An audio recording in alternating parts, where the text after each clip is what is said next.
GLP because you are keeping. Hello, everyone. Once again, welcome to all of you. This is another session on hyaluronic acid, and we have two speakers here.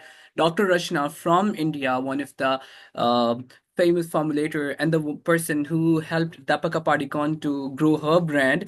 Her introduction is long way, but her presence is actually what she's here with us. It's an honor for all of us. Then we have Miss Fakeha all the way from Iran. She's also another formulator having the wide experience in her field. So we are already late. So exactly, uh, let's move to Dr. Rachna. Mike is yours. Please start the meeting. Hi, Furkan. Thank you so much. Very kind introduction. And yeah, I didn't have to help Deepika Padukone build her brand. I think she does a good job herself. For those who know her, she's a celebrity from the Indian film industry and right now even a global icon for a lot of brands like LVMH. Uh, Sorry, I have a bad throat, so there'll be some unnecessary sneezing and coughing. Please bear with me. Um, Furkan, how would you like me to start the session? Should I just go about talking about hyaluronic acid, or would you like more of a question answer kind of a thing? Firstly, have a general overview over the hyaluronic acid, the stuff that you already shared with us, the topics on which you want to talk, and after that, we'll have an open session for the Q&A. A lot of the people are sitting here, so once they go through with the basics, so they can ask easily whatever they want to know. Sure. So just for the benefit of the crowd, I'm also putting in the questions in the chat window, just in case you want me to focus on any aspect a little more. We can take that into a deeper discussion. So these are some 10 points that we will be going through in today's session. Number one, what's hyaluronic acid? For all the formulators out here, very common molecule that you work with. Actually, I would say after niacinamide, this is like one molecule which is kind of second in number in terms of the actives that one uses. And primary reason why you would use a hyaluronic acid is hydration. So it is now becoming more of a base molecule that you start incorporating in all your serums and creams to make sure your product gives adequate hydration when it's applied. Now, in the skin, hyaluronic acid is naturally present. Actually, skin takes about 50% of it. Another 20% is present around our cartilage and the joints. And as we grow old, the secretion of hyaluronic acid starts to reduce. Basically, the synthesis starts to reduce and its degradation is faster.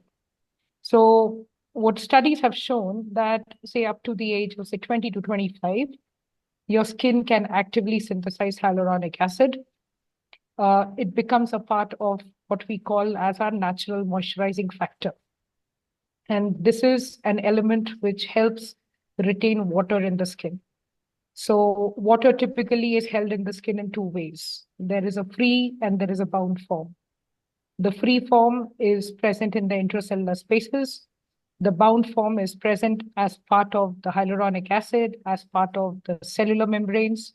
And this bound water is what helps the skin maintain its functions.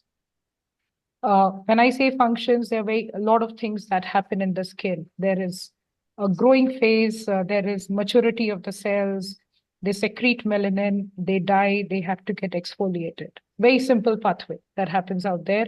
A lot of enzymes are also present, and all these enzymes and cellular functions need water for their existence.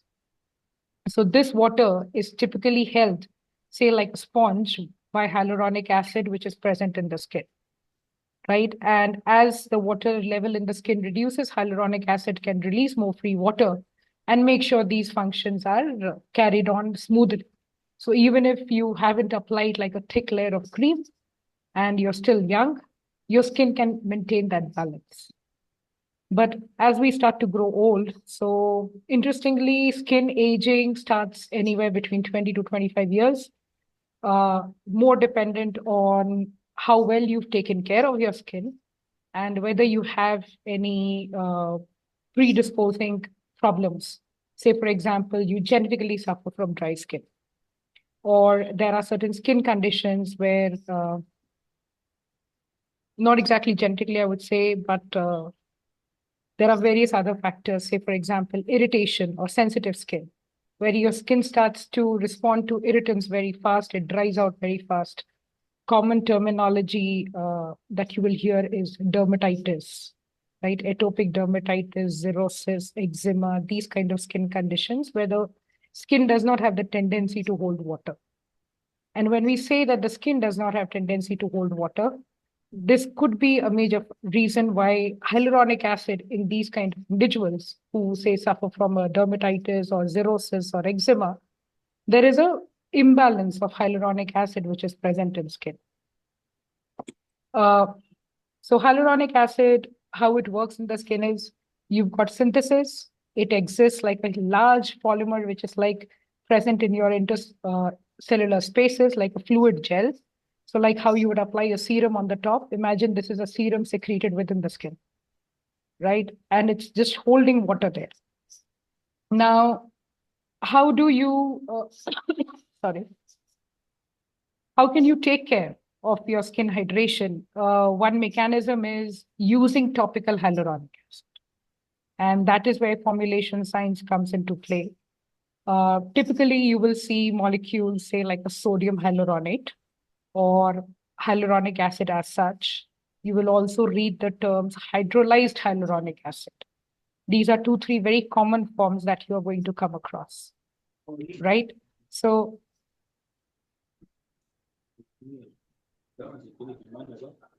any questions?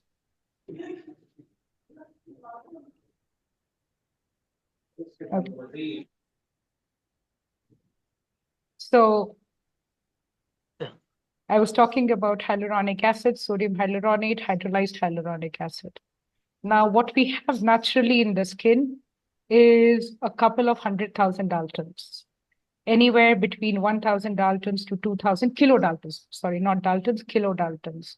So, which means you're looking at about 1 and 7 zeros to begin with, 6 to 7 zeros, right? So that's the molecule. Okay. You're asking a question? Yeah. You mean the purpose of hyaluronic acid derivatives is to enhance its functionality, stability, or what? Hyaluronic acid derivatives, you only have 2 major derivatives. Either it's a sodium salt or it will be a hydrolyzed hyaluronic acid. Or hydrolyzed? Sorry? Hydrolyzed hyaluronic? This is smaller molecules? It's a smaller molecule. So it's a smaller molecule. Enhance penetration? Yes. So okay. I was coming to that part. That's a little towards the end of it. Okay. Okay. So typically your hyaluronic acid will be 1,000 kilodaltons in the skin to about 2 to 3,000 kilodaltons. That's the kind of a huge polymer molecule that is present naturally in the skin. When you are formulating, you have a range of molecular weights you can work with. Now, the ones which are 1,000 to 2,000 kilodaltons, they will typically form a film on top of skin. They cannot penetrate inside. As you keep reducing the molecular weight, the particle size reduces, and that helps in a better penetration into the skin. So you have the very small molecules, which is like just 3,000 Daltons, 5,000, 50,000 Daltons, which have a better penetration efficiency into the skin. So you can get low molecular weight hyaluronic acid in 2 methods. Either it will be a low molecular weight sodium hyaluronate salt, or it will also be available as the name of hydrolyzed hyaluronic acid. The reason for these is the one which is high molecular weight just keeps sitting on top of your skin. The lower molecular weight can move inside. Along with it, it can also carry some water and some active molecules. So it will also help in penetration of other actives in the formulation. And this is how you can get a claim, say, for a longer lasting hydration, because the one on the top will eventually dry out, right? But it is the one which is moving inside, which is carrying some water along with it, that helps in getting you a claim of extended hydration. So when you are formulating anything with hyaluronic acid, the best approach is to pick up a range of molecular weights. You have a lot of companies.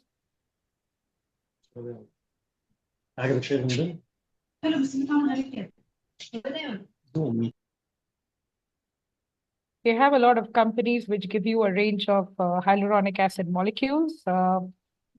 Just to name a few, you've got some from Jividan, you've got Trike, you've got a lot of, and I think Blue Mage also might be supplying, I'm not sure in your regions who all are the suppliers, but these are a couple of global companies which will provide you hyaluronic acid. So, like I said, as you're balancing your formulation, you would use a high molecular weight to give you an instant hydration feel. And you will also use a combination of lower molecular weight so that that hydration feel can be extended for a longer duration. So, ideal concentration and formulations, you might be even reading something like a 5% hyaluronic acid serum. Now, whenever you're reading such high percentages, it is very difficult to do it with only the high molecular weight because the high molecular weight forms a thick gel at 1% itself. So you can achieve a 5% dose by using the smaller molecular weights. There is no such ideal dose which is recommended, but if you're working with a pure hyaluronic acid or a sodium hyaluronate powder, even a 0.3 to 0.5% hyaluronic acid will do the job because eventually it can hold a lot of water. There are studies which say that it can hold up to 1,000 times its weight. So there's a lot of water that can be held by this molecule. What else are we talking about today? Side effects. So no such side effect reported, actually one of the safest molecules. But because this is synthesized via fermentation, considering you want to go with a vegan claim, this is synthesized via fermentation using E. coli or Streptococcus strains or Bacillus subtilis strains. There is a possibility that there might be some reaction impurities, which can give you some irritation. But otherwise, mostly hyaluronic acid is quite safe to work. Formulation challenges. Major challenge comes in during processing. If you're working with very, very high molecular weight hyaluronic acid and you give it too much of agitation, there is a chance you may have disrupted a bit of the polymer structure. Eventually, it's a polymer, right? So extensive agitation, say like very high speed of homogenization, can disrupt its structure. There's a possibility it will regain back. Very less studies to say that there is a serious challenge in formulating hyaluronic acid. Definitely, it is susceptible to both acid hydrolysis and base hydrolysis.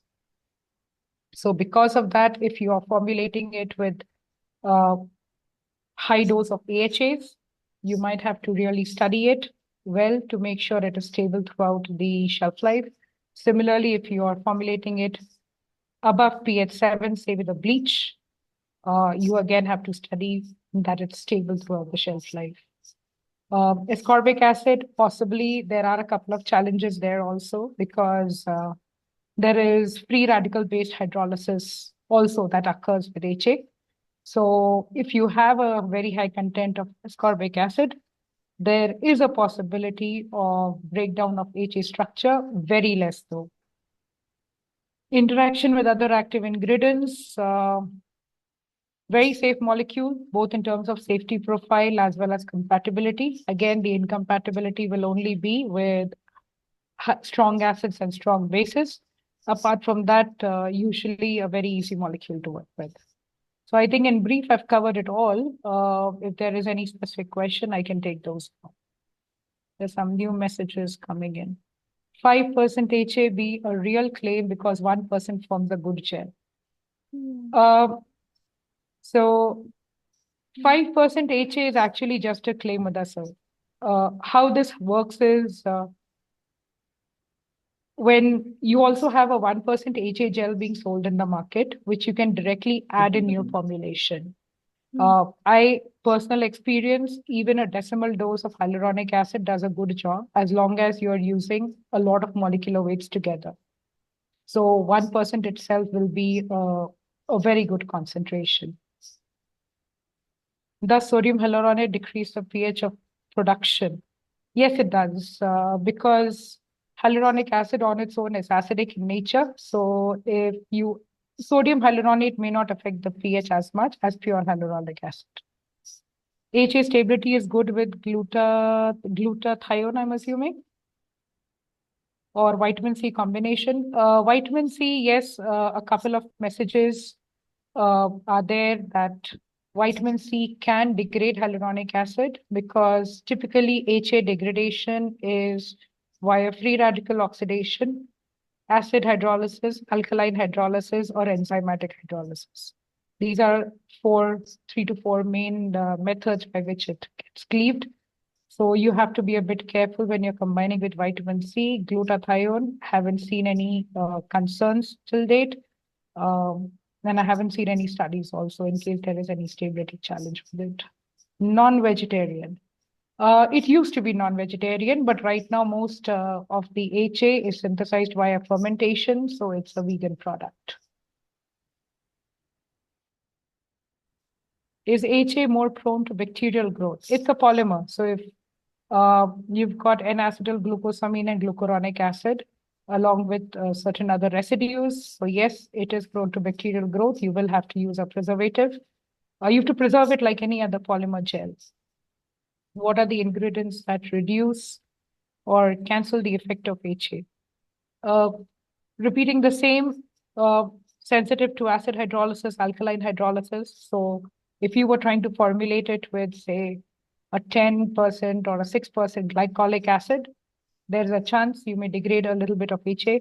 Similarly, if you were trying to formulate it with, say, like thioglycolate or a bleach, there's again a chance you might reduce its potency. Best preservative for HA, it's a water-soluble material, sodium benzoate, potassium sorbate, or even the new age preservatives, say like a levulinate, are good enough. Good pH for its stability. Best pH to work with HA is between 4 to 7. Less than 4, greater than 7, you just have to study the stability in detail. If you're seeing a loss in viscosity, then yes, that's an indication that there is some HA degradation.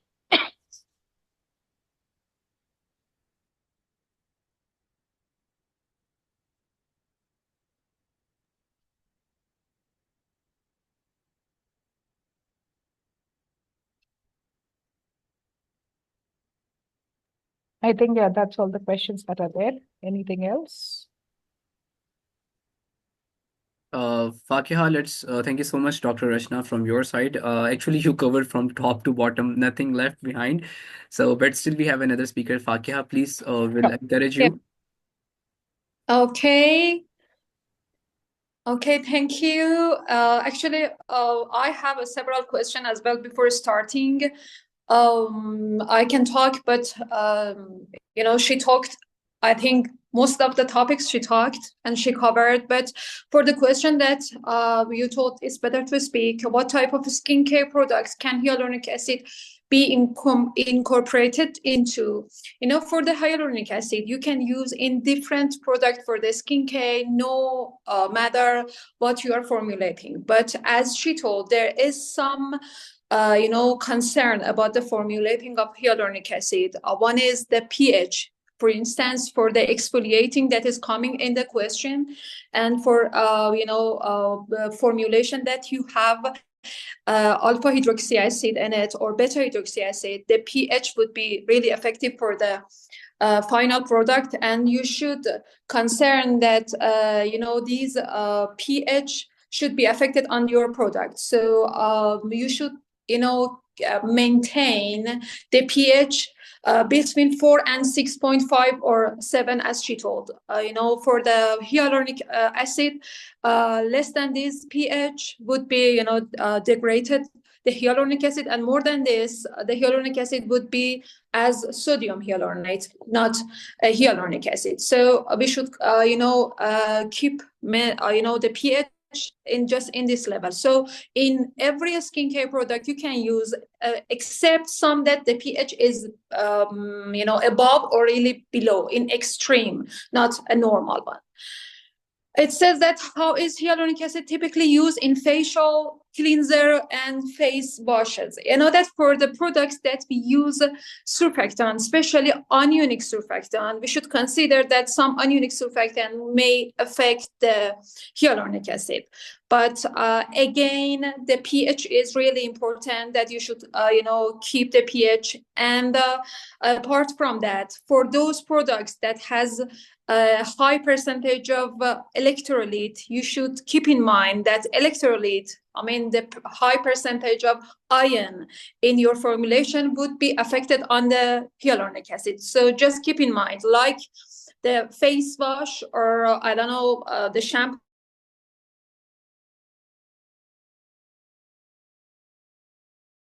whatever the job, sodium chloride as an salt, it might affect on the hyaluronic acid. So you should consider that you cannot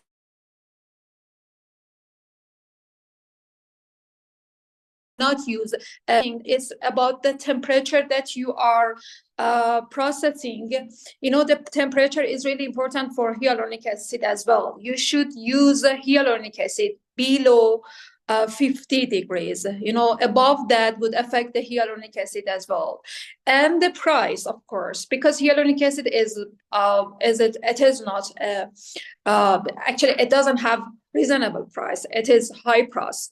So you should consider that for example, facial cleanser and face wash, that is the rinse-off product, you shouldn't increase the percentage of the hyaluronic acid. I think in these products that are not leave-on, the percentage of hyaluronic acid should be less than the leave-on products.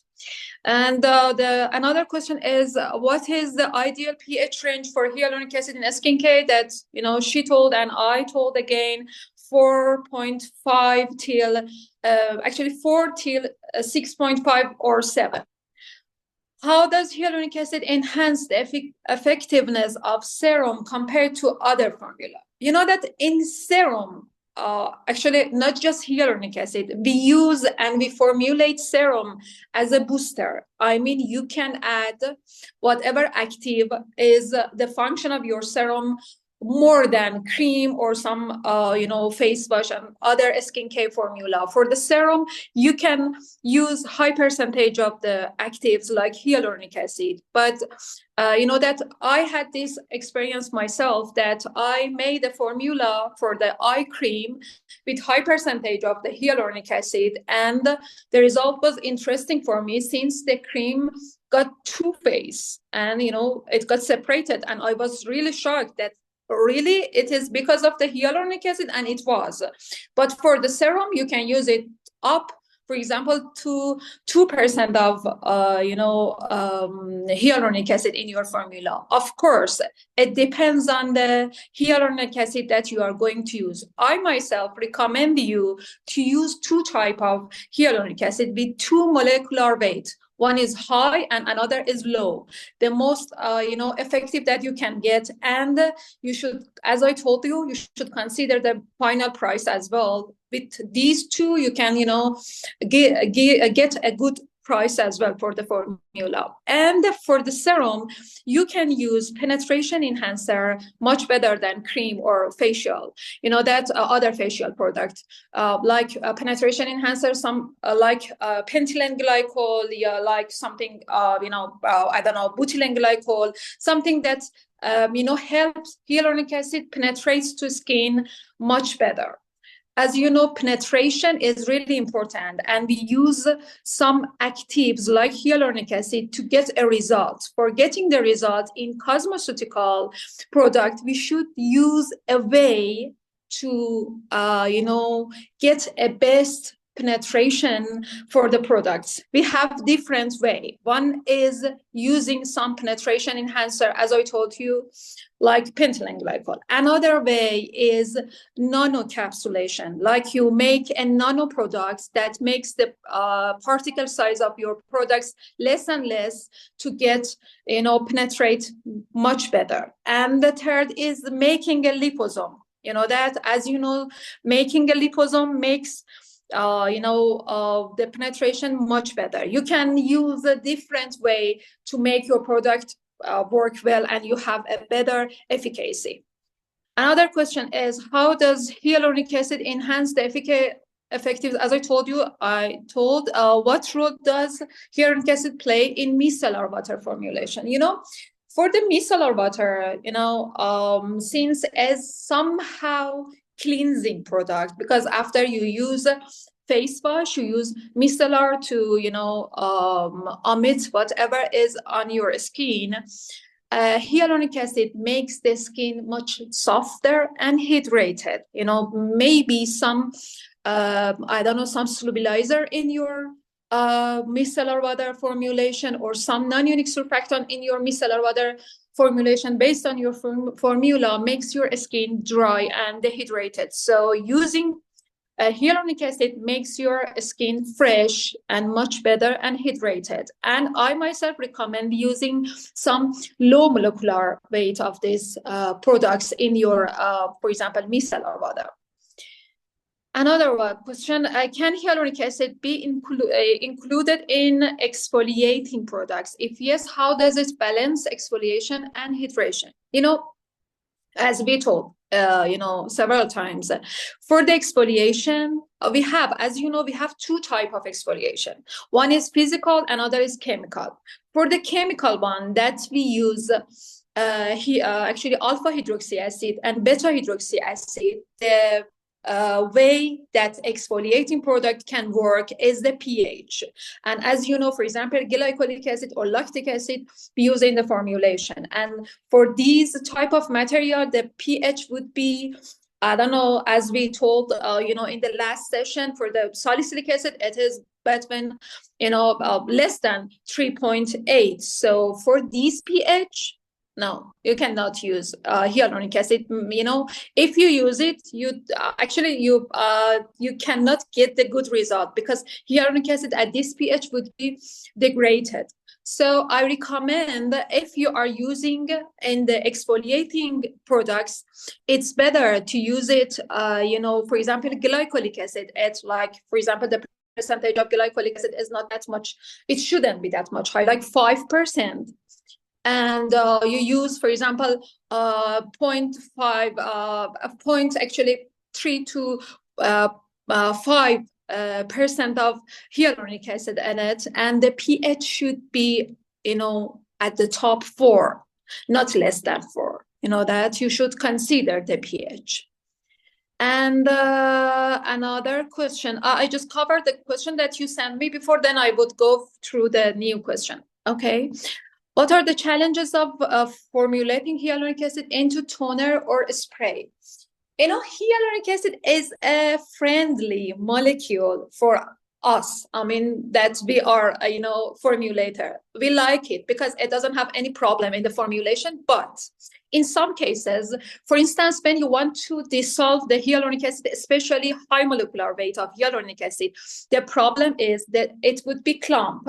So it has two ways. One is you should make, the hyaluronic acid in the water for the last, night, and you should put it there for, at least 5 hours, and then you go to the procedure. But it is not that much, for us, it is not that much common. You can pre-disperse it in some humectants like glycerin, like propylene glycol, like a slurry, and then you add it to the formula. But for the toner and spray, you shouldn't increase the percentage of the hyaluronic acid, because if it was the as you know, high molecular weight of hyaluronic acid makes the viscose final product, so you cannot spray it. It would it would make some problem in the spray, so you cannot use it in a high percentage. So you should use in the less percentage of the normal way for the spray. And for the toner, the same. But apart from that, you should consider some stability tests for the toner, especially because it might, affect the viscosity. It might affect the appearance, the turbidity. Hyaluronic acid is completely soluble. but you should put it in the stability test for the turbidity as well. Maybe in some cases you don't use, for example, pure hyaluronic acid, so you might see some problem in the appearance of your product. And apart from that, for the products like micellar water, like toner, like whatever that has a high percentage of the water in it, the microbial content is really, really important.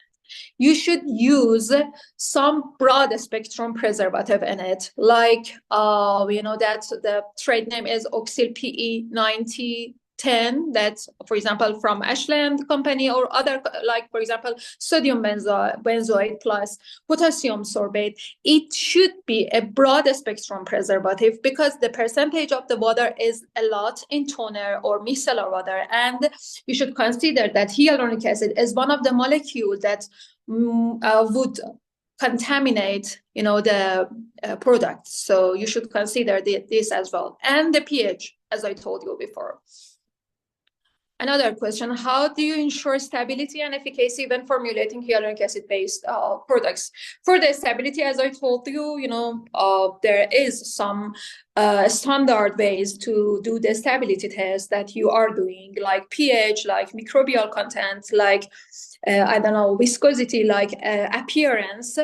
And for the efficacy, of course, at first you should use some reliable source for the picking up the material that you are using. Then you should do some panel tests on the skin. You should make some products and give it to the people to see what is going on the skin. And to get assured that your product is working, I myself recommend you to use some penetration enhancers, some way of penetration in your formula that would work during the time well.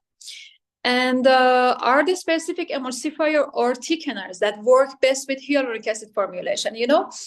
As I told you, hyaluronic acid is a good formula. It's a good molecule to us. So you don't have to use some specific, thickener or emulsifier in it. But I myself recommend to use something like xanthan gum, that is really handy, and you can use it around the world, or carbomer, or some cellulose like HEC, hydroxyethyl cellulose, or sodium alginate, and something like this for the thickener. And for the emulsifier, you can use PEG free emulsifier, or even PEG included emulsifier, like whatever we have in the market. Some for the oily water, especially emulsifier that we are already using and around the world, and they are a lot you can use. So no, it is not a big deal to use these emulsifier or thickener. Another question: what are the common barriers for formulating products? That the barriers that we are facing, at first, the solubility. As I told you, the solubility is not a big deal, but it can be if the percentage of the hyaluronic acid would be high and you use high molecular weight in your formula. So it's better to make a pre-disperse and then go on. Another one is viscosity. As I told you, for the high molecular weight of hyaluronic acid, the viscosity would be higher than the low molecular weight. So you should consider the viscosity. Another one is compatibility. that which material works better when you use with hyaluronic acid.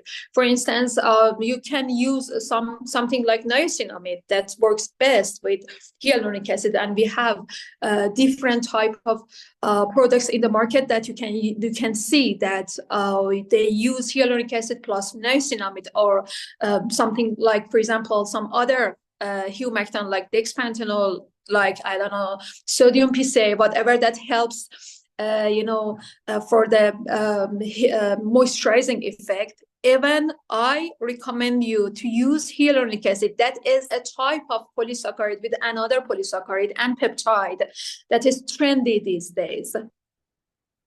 Another one is, texture and thickness. Maybe for the serum that you use, for instance, 2% of hyaluronic acid, especially high molecular weight, you see some thickness on the skin. So, that it is, inevitable. But you can use some products some materials to make it less. Or you can change your serums to, your transparent serums that is completely water to some other, emulsion-like serums that has some emollient in it. That, as you know, emollient make less thickness on the skin.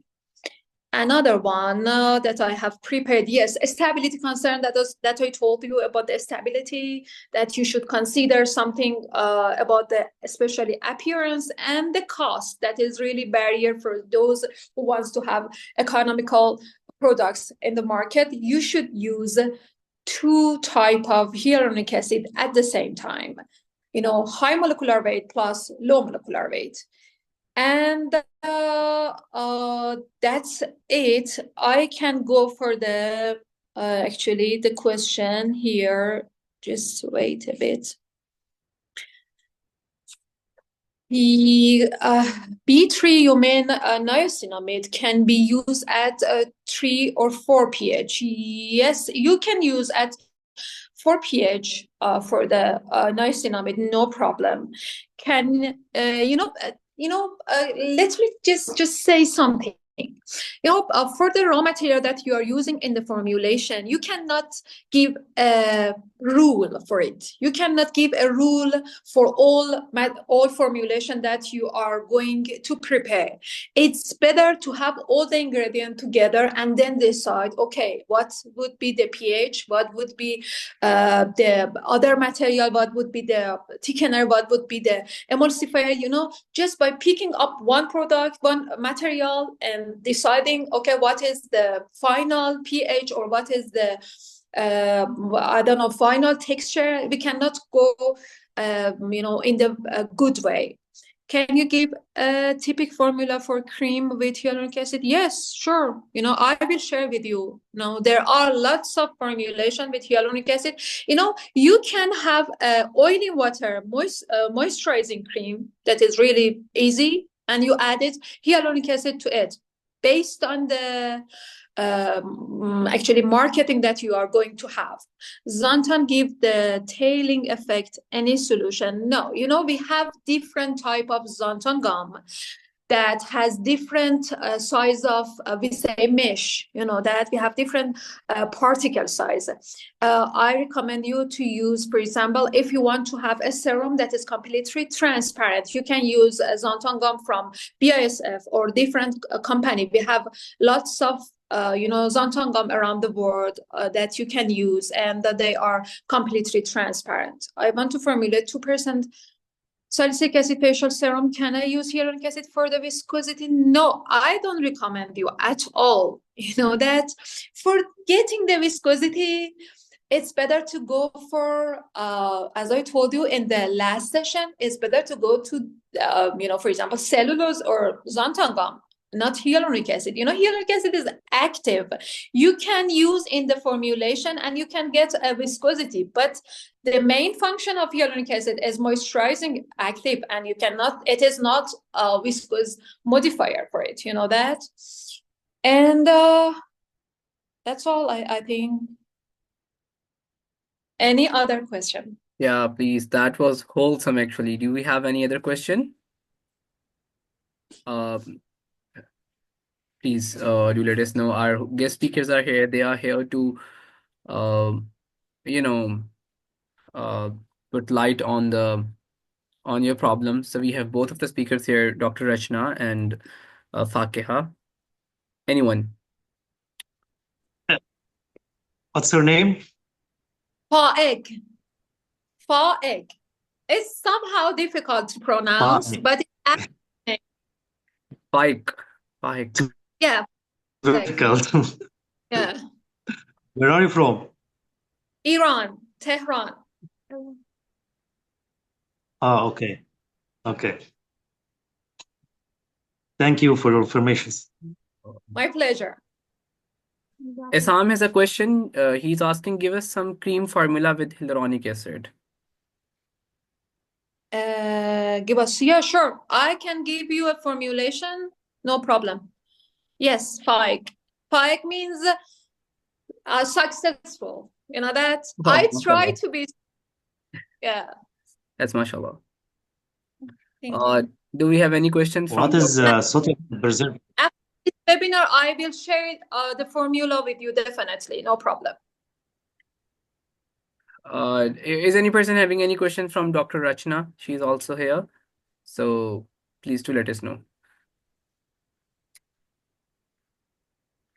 So we'll wait for 1 or I 2 need to minutes. thank you all Yeah. for Yeah, I guess all the informative. problems, all the questions has been delivered.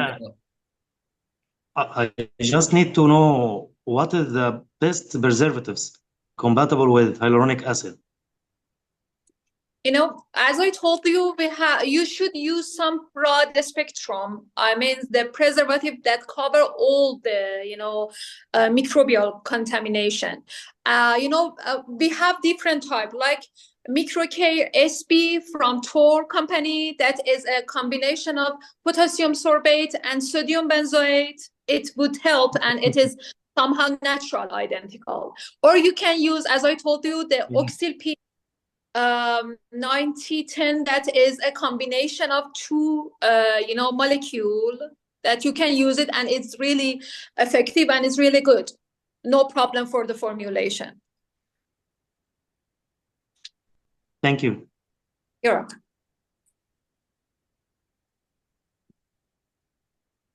Dr. Rachna has also, typed it that you can use the combination of benzoate, sodium benzoate plus potassium sorbate, or you can use a combination of phenoxyethanol and the ethyl hexyl glycerine. So these two are the combinations that you can use when you are fighting against the broad spectrum microbes, or you want to preserve your item or the product against the huge number of the microbes. So these are the best combinations. Yes, exactly. Any other questions from anyone else?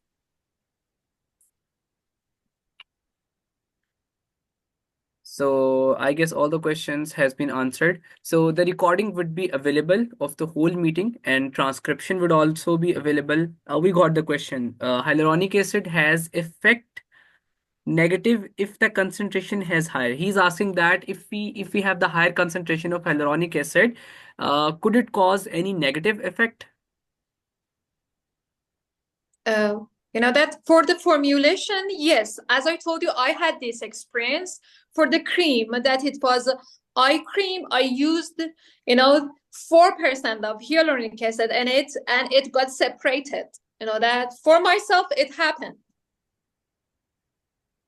All right. So Isam, that has a negative effect when you increase the concentration, especially Dr. Fakia, she has in her experience from making the creams. So when she made the cream by using the high concentration of the hyaluronic acid, it caused some effect or the separation as she told earlier. So definitely it has a negative effect at the high concentration. Anyone else?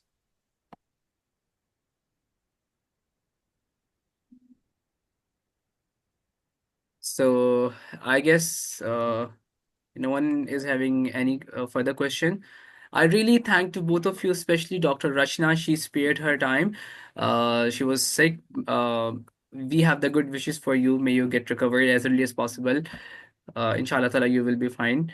Inshallah. These are the seasonal changes, especially happen in Asian countries, in Pakistan, Bangladesh, India, Iran as well, because we have the same airway route. So whenever the season changes, we just caught by the infections. Because being a microbiologist these days, we have to encounter with these challenges. We have to spread awareness among the people, like use the mask, everyone, use the mask, Yes. or apart from this, try to wash your face with a little bit lukewarm water. In some areas we feel that it's not cold, but try to use the lukewarm water, or stop using drinks or the fast food. So thank you so much, everyone. Thank you so much, Dr. Rachna. Thank you so much, Ms. Fakiha. Thank you so much, everyone who spared your time for these informative sessions. As we share our knowledge, we learn a lot, we learn more.